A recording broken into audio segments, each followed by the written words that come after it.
continuing on with the TMCC Library Open Genealogy Lab Outstanding Guest Speaker Series, today we are pleased to welcome back Jonathan Dickey.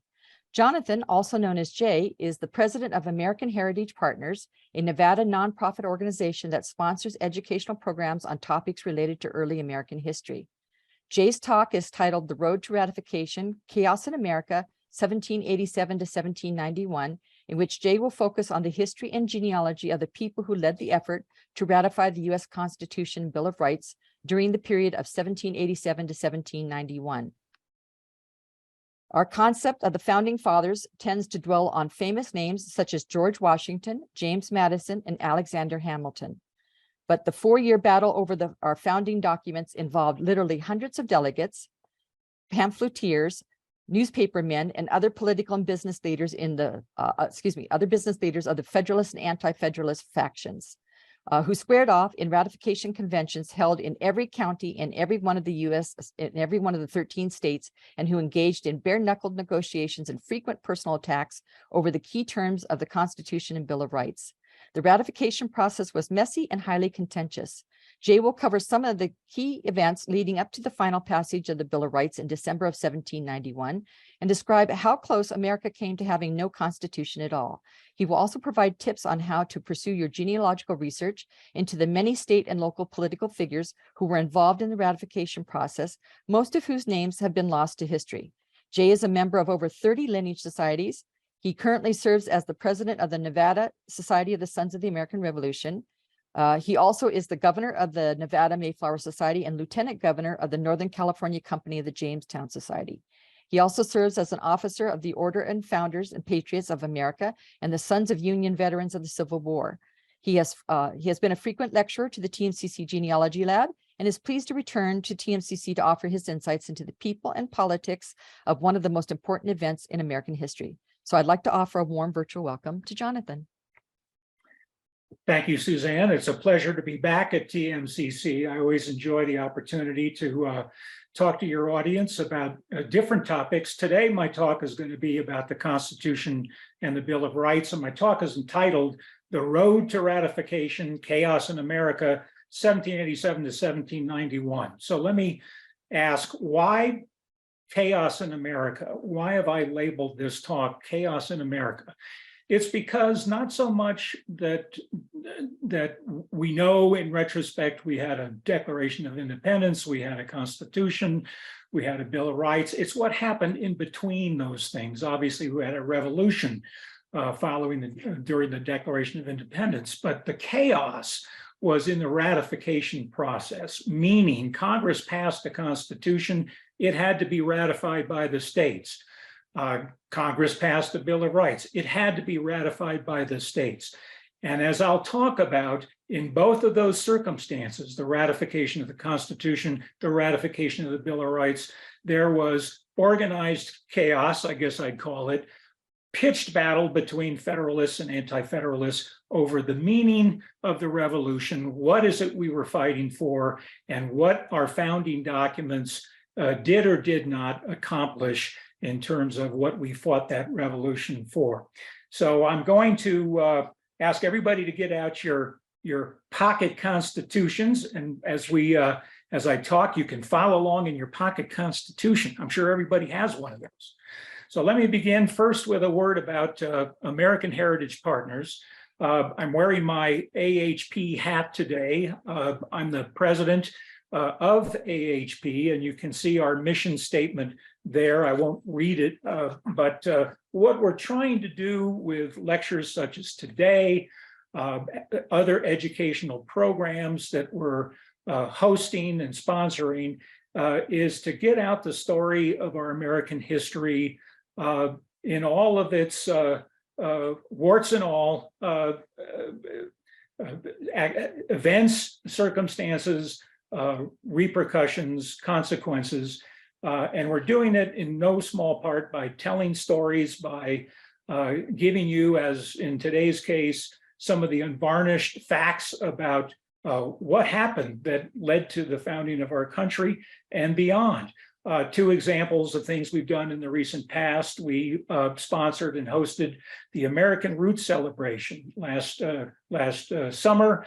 in Fallon, Nevada, where we had a number of different genealogical societies gathered together with educational talks and other activities. Also we're supporting, and we are donors to Liberty Village in southern Utah.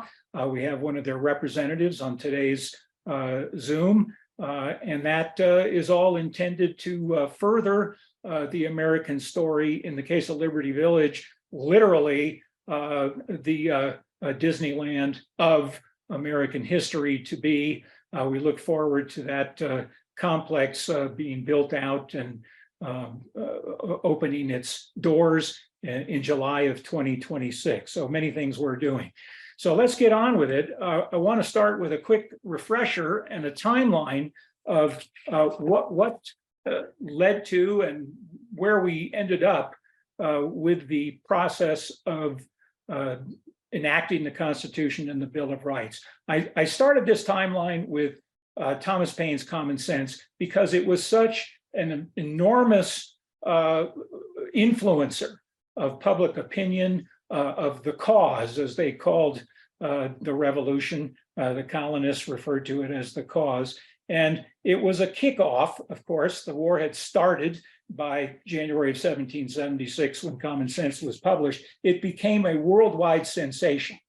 And Thomas Paine's thesis was a driving force in what followed, which included the precursor of the Declaration of Independence, the Virginia Declaration of Rights, authored by George Mason. And we'll talk a little bit later in the talk about what was going on in Virginia during this time period. Of course, we had the Declaration of Independence, the Articles of Confederation. This was the granddaddy of our US Constitution. It was enacted during the war, and as I'll talk about, it was a failed instrument of government, and that's one reason we ended up with a new governing document in the form of the Constitution. Victory at Yorktown, Treaty of Paris. Shays' Rebellion is on here, and I want to dwell on Shays' Rebellion for a moment. Many of you haven't heard of Shays' Rebellion. It was one of the major cause and effects for the Constitutional Convention that followed shortly thereafter. Shays' Rebellion, after several years of our new country having been founded in 1783 with the Treaty of Paris, things simmered in the countryside as our new government found that it needed to, among other things, raise taxes. It needed to have a standing army. It needed to regulate as a federal government in ways that many of our former colonists, now citizens, heavily opposed. And it simmered and simmered, ultimately broke out into essentially civil war in the form of Shays' Rebellion. Daniel Shay led 4,000 rebels in the state of Massachusetts. And in that effort, among other things, sought to seize the Springfield Armory. This is Springfield, Massachusetts. Sought to close down the courts, leading to Samuel Adams, who you'd otherwise think of as a rebel, actually coming in and insisting upon the enactment of what was called the Riot Act, which, among other things, authorized the execution of some of Shay's rebels. And in fact, that's what happened. A number of rebels were executed. It was open warfare in Massachusetts and some of the surrounding states. Really, lessons learned, our founding fathers looked at each other and said, we need to start over. We need a new form of government, and we need to take a different approach. Otherwise, this country is going to collapse. So Shays' Rebellion, which was fought from, as you see, August of 1786 to February 1787, was a major turning point in the life of our early constitutional republic. Here's a little bit of the tortured history, I call it, which, as I mentioned, in some respects was a reaction to the failure of the Articles of Confederation. Why did it fail?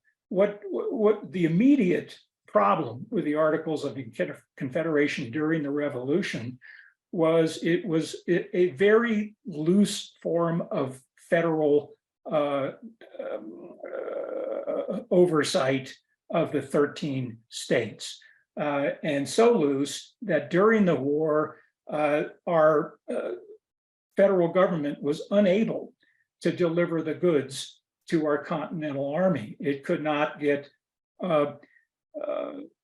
money to the soldiers. It could not get clothing to the shoulders. It could not get ammunition to the shoulders. It could not get food to the soldiers. And all of this led, among other things, led George Washington to send constant pleas in the form of letters to the Continental Congress that we needed more support to win this war. But the Continental Congress was hogtied by its lack of control over the states, and many states just chose not to support the revolution in the ways that were needed to actually win the war. So following the Treaty of Paris, a lot of thought was starting to be given to how to amend those Articles of Confederation. A Confederation Congress was therefore called for, and it began to deliberate possible amendments, but they didn't get too far into it when they realized that they really did need to start over. A lot of the delegates basically said, forget about amending the Articles of Confederation, let's just create a new form of government, and that's what they proceeded to do. In that process, as I say here in the slide, very clear battle lines were drawn. Mercantile versus agrarian. What do I mean by that? The cities, Philadelphia, Boston, New York, all of those cities were basically run and controlled by the merchant community. They had very different interests than the rest of the terrain, farmers, artisans, others who were living out in the country. And it was a very clear dividing line in terms of the politics of the day between the merchant community and the farming community, city versus rural, elites versus everybody else. And that was certainly reflected in how the delegates to the Confederation Congress proceeded to try to amend at first and then start over to write our Constitution. You know, we treasure those words you see here, we the people. Actually, at the time, those were fighting words. Those were fighting words. What many of the anti-federalists, as we'll call them, wanted was not a powerful federal government. They wanted a confederation of states, meaning the states were supreme, not a federal government. They wanted it to say, we the states, not we the people. And there was actually quite a bit of disputation and negotiation in how those words were used in the Constitution. There was also great suspicion throughout the country about whether this was going to be, you know, more of the same, that the elites of the 13 states were going to create a federal government to serve their own selfish interests, not the people's, to serve the goal of, you know, big government, I'll call it. And I referred here to the Society of the Cincinnati. It was an organization started with good intentions by former officers of the Continental Army. They wanted to take care of their veterans and widows, raise funds to take care of them. But in the process, they created a hereditary society where the only members would be original Continental Army officers and their progeny. Well, the John Adams of the world, the Thomas Jeffersons of the world, saw that as a new aristocracy in the making, a new monarchy in the making, in no small part because George Washington was the first president of the Society of the Cincinnati. So all of the attributes of the former British rule of the colonies was now, in their eyes, being manifested in the Society of Cincinnati. So there was an awful lot of fear and suspicion that was circulating among the 13 states about what this Constitution in the making was going to bring. And everybody's fear was it was going to bring, guess what? Taxes, a standing army, all the things that we fought that revolution for. So this all came together over the course of months. What was clear in the process was there was a rush to get this Constitution in place. Why was that? Why was it? Why was there such a rush? Well, one of the things that we found after the war was over is the country was deeply in debt. Foreign creditors would not lend money to the United States because not only we were still in debt, we were sort of disorganized. There was no central government that would be a dependable source of repayment of loans and other help that we desperately needed at the time. So Alexander Hamilton, then Secretary of the Treasury, was really a strong voice for a powerful central government that needed to be put in place right away in order to solve this debt overhang that was otherwise going to really prevent the country from moving forward. So that was the emergency. What then proceeded was a large push by the Federalists, meaning the big government advocates, to move this along to a signed Constitution that would then go out for ratification with no exceptions. No amendments could be made, all or nothing, as I call it. And as James Madison said, he was then, of course, one of the most prominent of the Federalists. What he said was, any condition whatsoever must vitiate the ratification. What he meant was, you just can't change this. We're giving you this, take it or leave it, all or nothing. That was James Madison. It was also the case, however, that some of our founders took a dim view of that. Samuel Adams, who we all think of as one of the greatest of the founding fathers, adamantly was opposed to that concept that the Constitution could not be changed, the Constitution could not be amended. Here's a quote from him at the time that the Constitution was being drafted and enacted. He said, "As I entered the building, I stumble at the threshold. I meet with a national government instead of a federal union of sovereign states." He, like many of the founders, thought that this new federal government that was emerging was, maybe worse than British rule in so many different ways. So Samuel Adams goes into this process deeply opposed to the concept of this Constitution.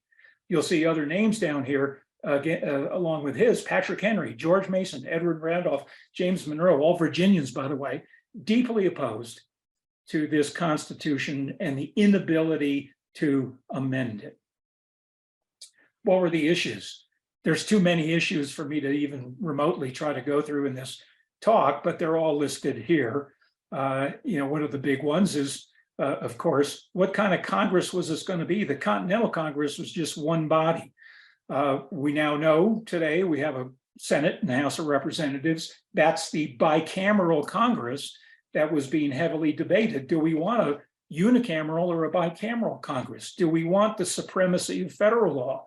Are we going to permit a standing army? All of the things you see on this list were in play and in dispute. And at the bottom, of course, you see slavery, and unfortunate that our Constitution didn't abolish it. Instead, it ended up in a very unhappy compromise for our country. It installed a 20-year grace period for the abolition of the slave trade, and that was it. but that was also the price of peace with the southern states. And there were many, many, many trade-offs that led up to the final passage of the Constitution by the Congress. Now, the press was very vocal during this time period, incredibly vocal. What was happening out in the world of the press was there were more and more newspapers, an incredible number of newspapers, I might add. They all tended to be published in the largest cities. They all typically, I don't want to say all, most favored the Federalist class. Why? Because they were in the cities. That's where the merchants were. That's where the elites were. And they favored the Federalist cause. In fact, I like this quote that the Massachusetts Gazette came up with when they tried to define what an anti-federalist was. And here's what they called an anti-federalist. This is the Massachusetts Gazette: anarchy, confusion, rebellion, treason, sacrilege, and rapine. I think that's rape. That's what the Massachusetts Gazette thought of the anti-federalists, and that's the word that went out and influenced popular opinion, at least in the cities. Distribution of newspapers was pretty poor. Those people out in the countryside where Shays' Rebellion took place, for example, they weren't necessarily getting these newspapers. It's just unclear how widely the pamphleteers and the newspapermen were able to influence the votes during ratification out in the countryside. But as we'll see, if they thought they were going to influence the vote to vote Federalist, it failed quite badly in the countryside. And I'll give you some statistics on that in a second. You'll see some examples here of different Federalist and anti-Federalist tracts. For whatever reason, the convention at the time was to use some Roman or Latin name when you published your tract instead of using your own name. So you see Cincinnatus here. That was Arthur Lee of Virginia. He published many, many anti-Federalist tracts. They're all available online, by the way, and they're really interesting reading. There's actually one website that is dedicated to all of these newspaper and pamphleteer tracts that were being published during this time period. I want to use Virginia as an example here today of how this process unfolded. And you'll see here a timeline that actually starts with when Virginia finally ratified the Constitution. Virginia was a bit of a Johnny come lately, ratified on June 25, 1788, after 9 other states had already ratified. It was not quick to ratify, and I'll talk a little bit about that. Virginia at the time was the most populous state of the 13 states. It was the economic powerhouse of the United States. And it felt that it could go its own way if it wished to, and indeed during this ratification process for the Constitution, threatened to secede. They felt that their interests, Virginia's interests, were not being properly addressed in the Constitution. They had advocates who spoke loudly and often in opposition to the Constitution. And as one of their prominent politicians, William Grayson, said, talking about Virginia's view of the other states, he said, quite memorably, here's his quote, "What are they? Compared to Virginia, they are no more than this snuff box is to the size of a man." He must have been holding a snuff box when he said that, but complete condescension from the Virginia political leaders towards the rest of the country at that time. They thought they could drive the process. Unfortunately, it turned out they couldn't. I mentioned Patrick Henry. Patrick Henry was a vocal opponent of the Constitution. He famously, "Give me liberty or give me death," in 1775, he pronounced he was ready to pack it in. at the time of the ratification process. He said, in response to a letter from George Washington, he wrote to George Washington, "I have to lament that I cannot bring my mind to accord with the proposed Constitution. The concern I feel on this account is really greater than I am able to express." This was a polite way for him to tell George Washington, no way, I am not going to support the Constitution. And he didn't. He said, "I trust that I shall see congressional oppressions crushed in embryo. As the government stands, I despise and abhor it." He not only declined to be appointed to the Constitutional Convention afterwards, but he affirmatively voted against ratification. That's Patrick Henry. George Mason, a signer of the Declaration of Independence, refused to sign the Constitution. He voted against ratification.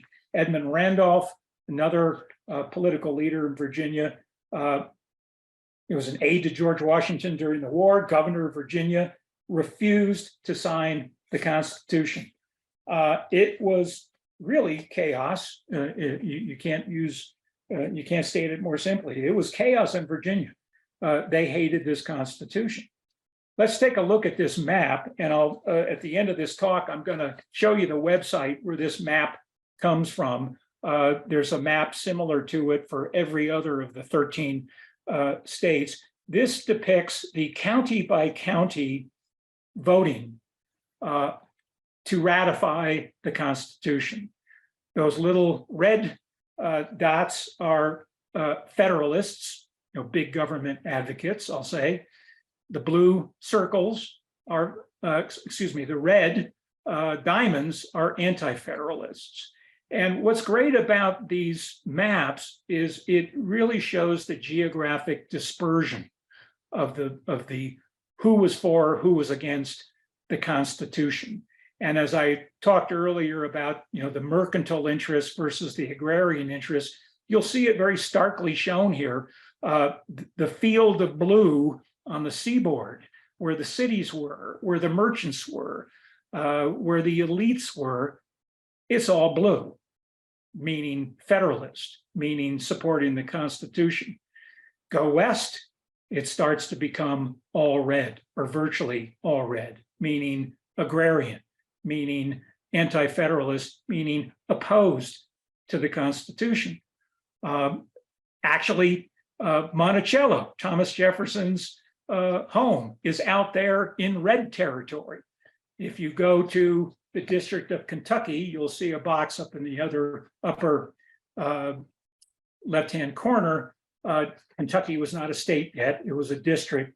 It voted 10 out of 13 of the delegates in the Kentucky district opposed the Constitution, voted against it, refused to ratify. The ultimate vote in Virginia was 89 to 79, passing or ratifying the Constitution. Very close vote. Not the only state, as we'll see, that had a very close vote, but hundreds and hundreds of delegates among these 13 states voted against the Constitution. Here's a quick chart which comes from the website I'm going to show you towards the end of this talk. State by state, the delegate count voting for or against ratification. And you see the timeline here from the first state that ratified, Delaware, which was a 30-0 vote. So it was a complete Federalist win in Delaware, down to the last state, Vermont, which actually wasn't a state at the time this was all going down. But when the Congress passed the Constitution, it said you had to have 9 states before the Constitution could become law. Well, New Hampshire, as you go down this list, was the 9th state. So the Constitution became effective when New Hampshire voted to ratify the Constitution. All these states you see below that, Virginia, New York, North Carolina, wrote it didn't matter. And Virginia, therefore, felt very threatened. A lot of the political leaders in Virginia had not intended to vote for ratification. But when they saw the writing on the wall that 9 states had approved it, and they were still hanging out there, so to speak, a number of enough votes turned for Virginia to ratify, with the knowledge that everybody nevertheless hoped and prayed that there would be subsequent amendments, not guaranteed, but hopeful. So you see the vote there, 89 to 79 in Virginia. You look at the rest of this chart, Massachusetts, which you think of as the birth of our nation in some respects, as far as the revolution was concerned, 47% of the Massachusetts delegates voted against the Constitution. 47%. New Hampshire, 45% voted against the Constitution. Virginia, 47%. New York, 47%. Rhode Island, 48%. You had many states that were decidedly uncomfortable with the Constitution, if not affirmatively opposed to it. I mentioned Rhode Island, and what doesn't show up in this chart is well before it finally voted to ratify the Constitution back in March of 1788, they decided that they were going to take it to the people. And instead of just having the delegates vote, they asked for all the citizens of Rhode Island to vote on whether to ratify the Constitution. Kind of irregular, but that's what they did. The vote in Rhode Island in March of 1788, as this process was unfolding, 2,700 citizens voted against ratification. 237 voted for ratification. 10 to 1, the citizens of Rhode Island opposed the Constitution in March of 1788. I mean, these are incredible numbers for us to ponder and think about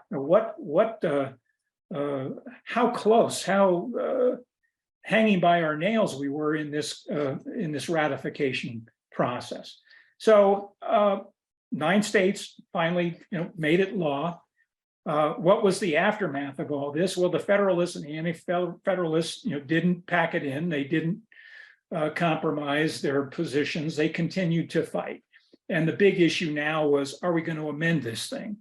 So many of the states, so many of the delegates finally voted to ratify, with the understanding, the hope, as I say, that there would be subsequent amendments. In fact, several of the delegates, including Patrick Henry, had already drawn up all the amendments that they thought would be needed to make this Constitution right. And I'm looking for my note here. So on the last day that Virginia ratified, on June 25, 1788, Patrick Henry moved to send his long list of proposed amendments to the other states for consideration. That was defeated. He made a motion to that effect by the same margin of error that the Constitution was ratified, but he was already loaded for bear. He said, we need this thing to be amended. So what was missing? And you see a long list of things here. What we think of today as our fundamental rights were not in the Constitution. There was nothing that guaranteed freedom of speech, freedom of religion, freedom of assembly, all of those things. What we think of today is our gun rights, the Second Amendment, the well-regulated militia provision was not in the Constitution. All of these things you see here were strongly advocated for by the Anti-Federalists to no effect when you remember James Madison's comment, all or nothing. You got to approve this without amendment. So these were the things that immediately went back to the states, to the House of Representatives and the Senate for consideration. So here's the quick timeline. Washington's elected president after all of this in January 1789. Almost immediately, Madison writes up and proposes amendments to the Constitution. This is after he's saying, you can't amend this thing. The ink was barely dry, and he's now proposing amendments to the Constitution. one has to believe that Thomas Jefferson was whispering in his ear. Jefferson had not been involved in all of this directly. He was in France as Washington's ambassador. But he was in very close communication with Madison. And I'm sure that these amendments reflected Thomas Jefferson's thinking in part. 17 amendments went out and approved by the House. The Senate narrowed that down to 12. And finally, in September of 1789, Congress approved the 12 amendments. Well, our Bill of Rights, we know today, were 10. So what happened? What happened to 2 of those 12? Well, the ratification process started. You'll see, this is just one very graphic example of how this thing got to 10 amendments. You'll see here on the left a markup of the 12 articles, the 12 amendments, and then the final version on the right. What you see at the bottom on the left says Article the 3rd. Well, that was supposed to be, the 3rd Amendment had everything passed. It ended up being our First Amendment because the first 2 you see there never got enacted, never got ratified. So the 3rd article became our First Amendment, our freedom of speech, our freedom of religion. But look at what they were doing to that. This 3rd Amendment was marked up to a fairly well during this process of enacting the Bill of Rights. Here's a ratification state by state. You see it here. The Constitution itself said the Bill of Rights said at the very end of it that you needed, you see at the bottom here, all or any of them must be ratified by 3/4 of said legislatures. Well, that turned out to be 10. So you needed 10 states to ratify the Bill of Rights. You see 10 here going up through Rhode Island. So now you got your Bill of Rights. Virginia, a late comer. And then down below that, you'll see that once they got the requisite votes, several of the states never even voted to ratify the Bill of Rights. Massachusetts, Connecticut, Georgia never voted to ratify the Bill of Rights. There was a kind of a throwaway ceremonial ratification in 1939 by those 3 states, basically to, way after the fact, honor the Bill of Rights, but at the time, they never voted to ratify. Astonishing. So that's the quick history. Obviously, if you have questions, I'll try to answer them at the end of the day. So I want to quickly try to give you some resources that you can consult. And for this, I really encourage you to go to the following website. It's the Center for the Study of the American Constitution. The chart I showed you of the various votes, as well as the map, I used the Virginia example there, all come from this particular website. It's the University of Wisconsin, of all places, has a very robust website. And it includes the things you see listed here, maps of the county by county voting, as in my Virginia example. It has extensive essays on the history of the ratification process in each of those states. It talks in great detail about the individual politicians, thought leaders, and others from each of those states and how they were involved in the ratification process. This is for the Constitution, mind you, not the Bill of Rights, but a very rich source of information about the Constitution's ratification process. So here you go, folks. So you'll check this out, I hope, afterwards, but if you click on ratification at a glance, here we go. So you see that one page I showed you of all the voting, that's all right there. And if I wanted to, let's just go to Massachusetts. Can you go to Massachusetts? Do you want the map, the essay, or just the word? No, just click on the state. Okay. Right there. So for each state, you'll see these different categories of information you can access, and they're all just linked to very detailed chronologies, in this case, Massachusetts chronology, the officers of the Commonwealth who were involved during that critical time period of the ratification process, the court records that the general court was, the Massachusetts governing body, and then biographies of all of the key individuals involved there, the biographical gazetteer. They also had, if you go down to speeches and documents, I mentioned how the press was very much involved in all this.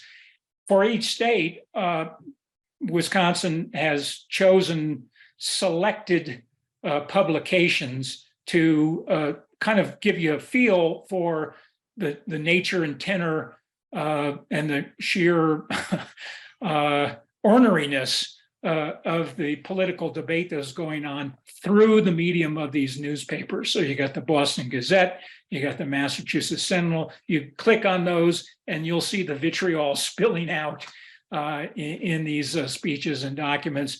And this is broken out, as you see, in favor of ratification, opposing ratification. Keep going down, Suzanne.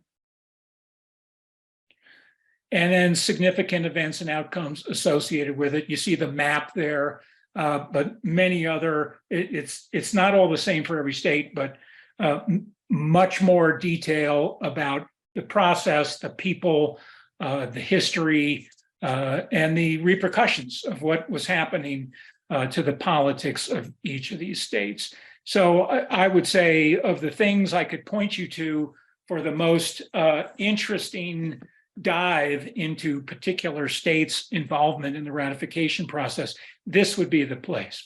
Okay, thanks, Suzanne. Let me see if I can get back to, let me see if I can get back to my thing.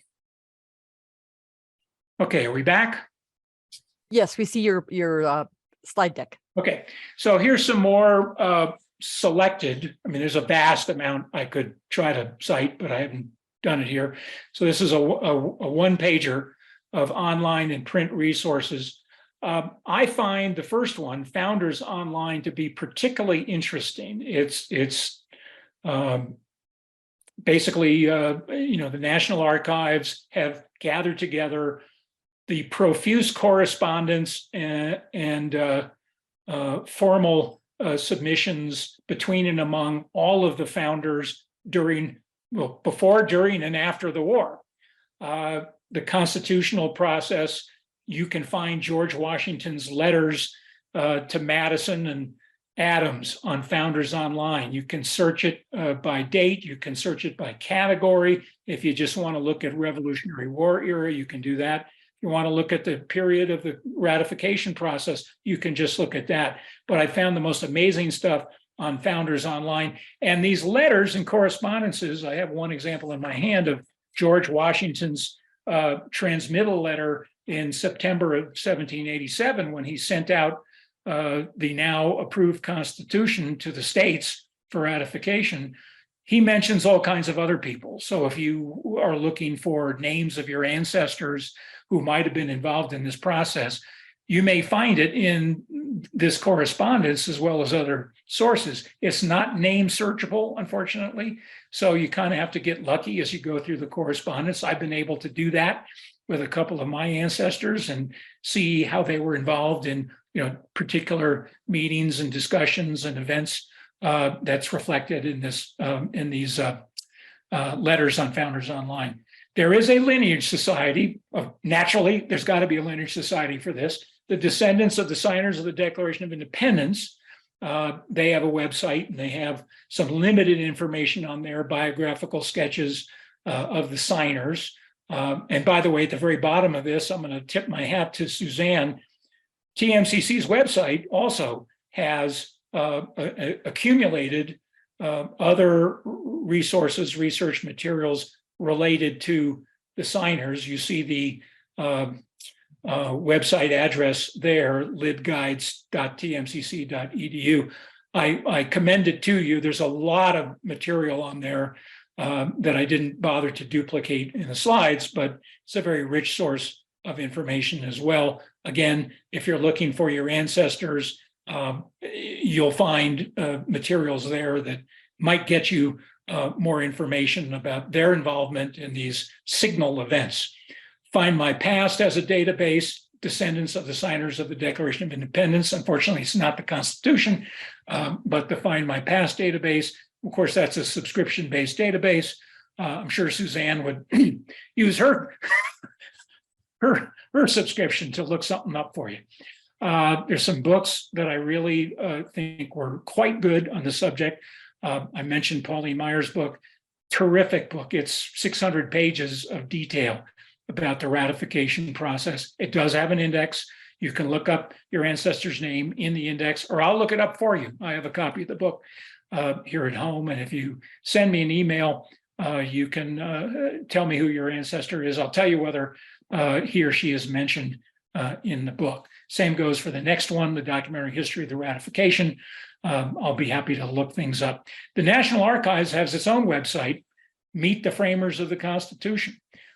It's kind of interesting. It goes one by one through most of the framers of the Constitution, who they are, what they did, some bibliographic information about them, basically. And of all places, the U.S. House of Representatives also has a website all about these delegates and who was doing what and to whom during this critical time period. So I commend all those to you. And with that, I'm going to mercifully stop and take your questions. I'm going to stop share.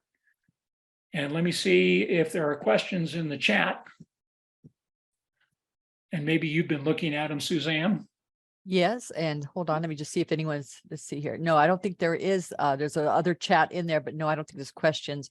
At this point in time, I'll ask the class one by one, please, to unmute your microphone and ask the guest speaker a question directly. And just please leave your cameras off, just your microphones. What were the two amendments that were not ratified, the first two? I may have skipped a slide that actually gives you that history. So Articles 1 and 2 basically were the ones that were not passed. I don't have the substance of those, unfortunately, in front of me, but if you get my slide deck afterwards, the slide that's entitled Ratification State by State, it goes state by state, and it says, for example, New Jersey did ratify Article 1, but not 2. North Carolina ratified all of them.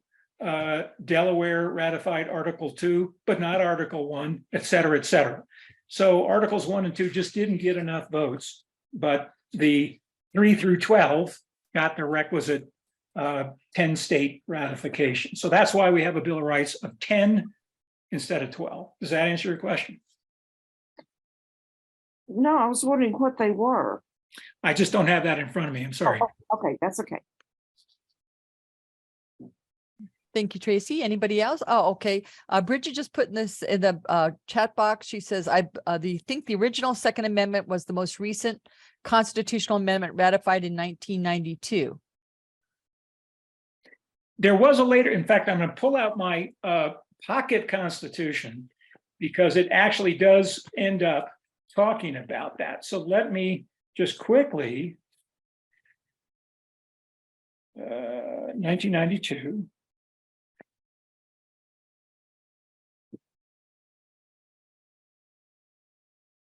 Dave said in the chat box, were the two articles about representation number and remuneration to members? Yeah, I did see that. I don't know the answer to that. And I'm looking to see the 1992 ratification. Okay, so now I've got another question. So each state voted on each article? Yes. Rather than everything total. Oh, yeah. Unlike the Constitution, it was not all or nothing. So you could vote for, a single amendment or none or all of them. Okay, thank you. Yeah.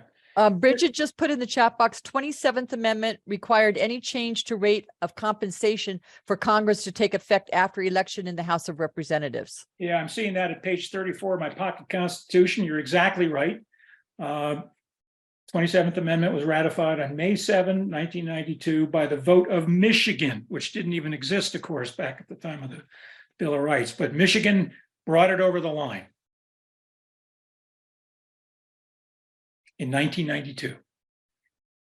Now, in that website that we were just showing, the website that was from the University of Wisconsin-Madison, the Center for the Study of American Constitution, I'm sure a lot of people in the class today are interested in knowing if their ancestor was one of them. I believe when we did the sound test earlier this week, Jonathan, that there was a biographical gazetteer on the website that went into a biographical knowledge of each person. Is that correct? Yes.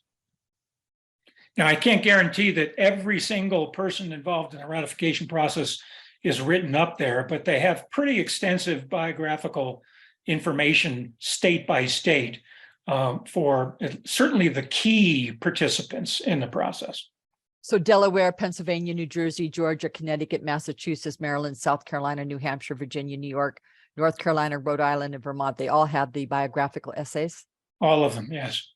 Perfect. So that should help the class in looking to see if their ancestors are listed. And Okay.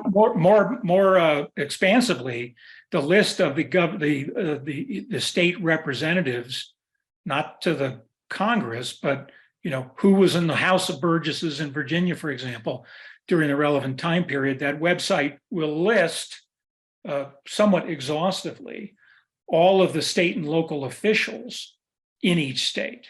So if you had somebody in the House of Burgesses in Virginia, invariably their name is going to be on that website under the Virginia tab. Diana put in the chat box, the original First Amendment stated a formula for determining the size of the House of Representatives based on the population of the United States in 1789. That amendment could still be revived, but it wouldn't be practical in the year of 2013. The original Second Amendment was about determining when Congress can change its pay. It took a very long time, but the original Second Amendment became the 27th Amendment when it was ratified in 1992. I think that 1992 ratification came about because of a student's paper in college, and he fought his grade. I love it. I learned something today. And Bill put into the chat box a link there under Prologue Magazine, which we all love. If you've never heard of Prologue Magazine, I encourage everyone to go out there and look at it. But there is a link for unratified amendments on the Prologue Magazine blog. So everyone who's interested in that topic, please check out that chat box link from Bill. Thank you, Bill. By the way, one of the things I didn't mention, but I will now, there's a website called docsteach.org, docsteach.org. And they actually have the original. I'm going to try to hold this up. It's very dense. And if you can see it, what it is the original handwritten record that some functionary in the Congress kept of each proposed provision for the Constitution and how each state voted on it. And you'll see how small the printing is. This goes on for 3 pages of these single-spaced entries. And what this tells me is that the Constitution was the summation of hundreds, literally in the 4 pages I'm holding in my hand, hundreds of proposed provisions for the Constitution. It's an interesting read. It's hard to read because it's handwritten. But if you go to docsteach.org, you'll see something called the voting record of the Constitution. That's what that is. It's fascinating. It's by state, it's not individual voters, it's by state. Virginia voted for this, it voted against this, that type of thing. Real interesting document. And that's docsteach.org. Correct. Thank you, Connie. She just put that in the chat box. And then George from Orange County, California says, I think the most recently proposed amendment that never passed was the ERA, Equal Rights Amendment. As I recall, it lacked ratification by 1 state. Right. There's still hope. Good questions. Good questions. Anybody else? Unmute your microphone if you can and ask Jonathan directly your question. While I'm waiting for that, Jonathan, I've been helping people do their family trees for many years now. And I've so often heard people say, all I have in my family tree are poor people and farmers and nobody important in history. But, it's quite interesting after working with people for so many years. If you dig far enough, you can usually find an ancestor that really had something to do with the shaping of the country. It doesn't take that much digging. Well, and in your introduction, Suzanne, you mentioned that so many of the people involved in this process, their names have been lost to history, but they're knowable.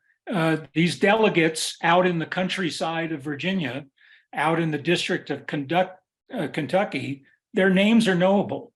They were the real political power, so to speak, in this ultimate ratification of the Constitution and the Bill of Rights. It wouldn't have happened without them. And we don't honor their names today, but they were the real driving force in having these two founding documents ratified. Which kind of brings up, what I was talking about earlier about the importance of learning how to do research in old newspapers, historical newspaper databases, because you might find that one little entry in even if it's just a few words in a newspaper article that talks about your ancestor and was he a Federalist, an anti-Federalist, it would add so much to the story of your ancestral history. And for example, if you knew your ancestor was a county commissioner in the county of Fairfax in Virginia in 1787, 88, there's at least a chance that she was a delegate in the ratification conventions of that state. So you never know what you're going to find. Absolutely.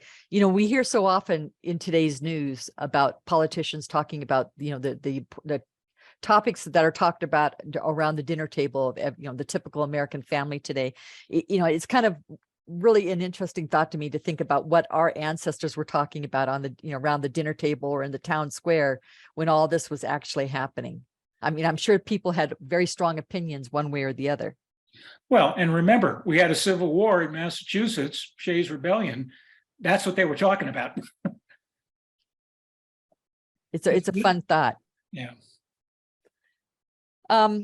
Now, I guess I'm kind of interested in knowing if anybody in the class has discovered whether their ancestor was a Federalist or an anti-Federalist. And if they had found that out, how did you find it out? If you don't mind sharing that with the class, anybody who has actually personal knowledge of whether their ancestors were a Federalist or anti-Federalist? Suzanne? Yeah, hi, Marilyn. I found that and one of my relatives, my fifth great grandfather was an anti-Federalist. His son was a Federalist. And Marilyn, share with the class how you found out that information. I was doing research on the genealogy and found in one of the books where they said that both the son and the father signed the anti-Federalist papers, but when somebody came through with the Continental Army, the son joined, and he served from that point on. Oh my gosh! Okay, that's really interesting. And I should mention one thing to the group. So in my readings, one thing that was quite ironic to me is that when the Constitution was coming together, I mentioned James Madison was, a rabid Federalist. He wrote along with Alexander Hamilton, wrote the Federalist Papers. Fast forward another decade, and he and Thomas Jefferson, I don't think they called themselves anti-Federalists, but they were effectively anti-Federalists, just dramatically opposed to what George Washington and Alexander Hamilton were doing in terms of exerting federal powers that Thomas Jefferson, just absolutely opposed. And I think he had a heavy thumb in causing James Madison to change his spots and become anti-Federalist, certainly during Thomas Jefferson's presidential years. Both of them were in lockstep to try to undo some of the federal powers that had been arrogated to our government through the Constitution. This would be an interesting project for a local genealogical society to go through the old newspapers and make a database of who was a Federalist and who was an anti-Federalist. It just, I think it would be an interesting topic, to share with your relatives if you found that information out. Who would think that Samuel Adams was an anti-federalist? But he was. I know, so history is just full of surprises. It's just so fascinating to me. So how about anybody else in the class? Did anyone else discover their ancestors' involvement in this part of history? It's a very, specialized period of time. Let's see here. Somebody, Bridget just put down, supposedly Thomas Jefferson was John Marshall's second cousin, and Chief Justice John Marshall swore President Jefferson into office. They hated each other, a PBS documentary said. Indeed, they did. She said, oops, Marshall was very pro-Federalist. And they hated each other. Okay. Go ahead. They did have a documentary on the Shea Rebellion. Some time ago now, but it was on the PBS channel, and it was quite interesting. Well, it was thousands of farmers against thousands of organized militia. Really a sad day. Yeah. Well, speaking of Shays Rebellion, has anyone found out that one of their ancestors was in Shays Rebellion? I'm sure there's a lineage society. Descendants of Shays Rebellion. Although I've never heard of that one, but maybe there is. Okay, class, any other questions? This is your opportunity to ask Jonathan. Just unmute your microphone.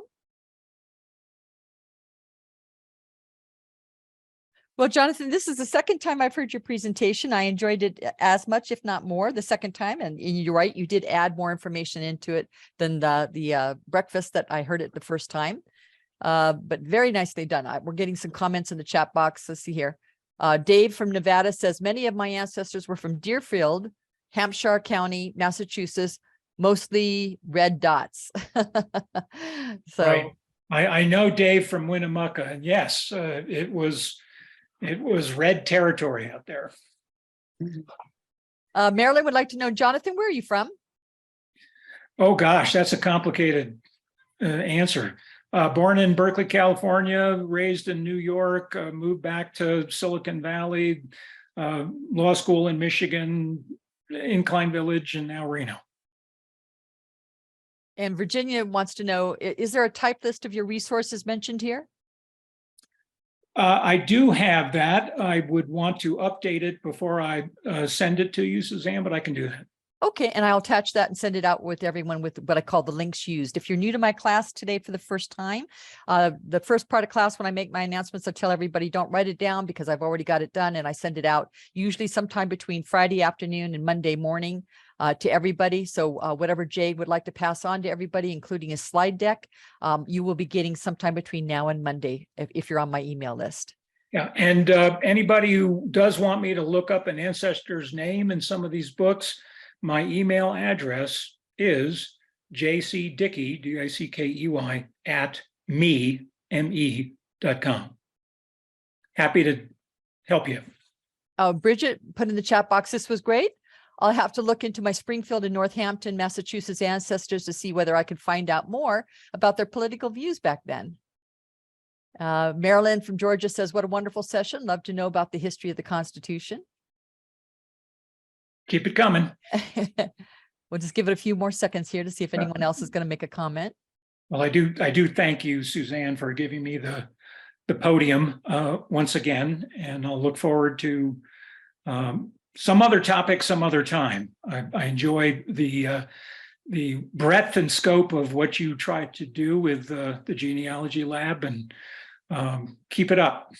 Well, thank you. And Jonathan, if we're for speakers like yourself, there would not be an open genealogy lab, because that's what keeps the program going, is the generosity of our speakers' time. So it's much appreciated. I'm going to send you my bill. Okay. All right. With that, I will go ahead. If nobody else has any questions, I'll just give it a few more seconds here just to see if anybody else has a question. If no one else has any other questions, in just a moment, I will stop the recording. But before I do, I just want to remind everybody that class goes on for another hour or two. We keep on going as long as you guys want to keep on talking about your ancestors or your trees or whatever your genealogy topic of choice is. So everyone is invited, especially the new people who have logged on today for the first time. We hope you all stay for the second half of class. If you are not going to and you're going to log out, please go ahead and make sure you download that chat box before you leave, because once you leave and even if you log back in, you will not have access to the chat box any longer. So with that, I will say thank you, Jonathan, and I will stop the recording at this point in time. Thank you, everybody. Thank you. Appreciate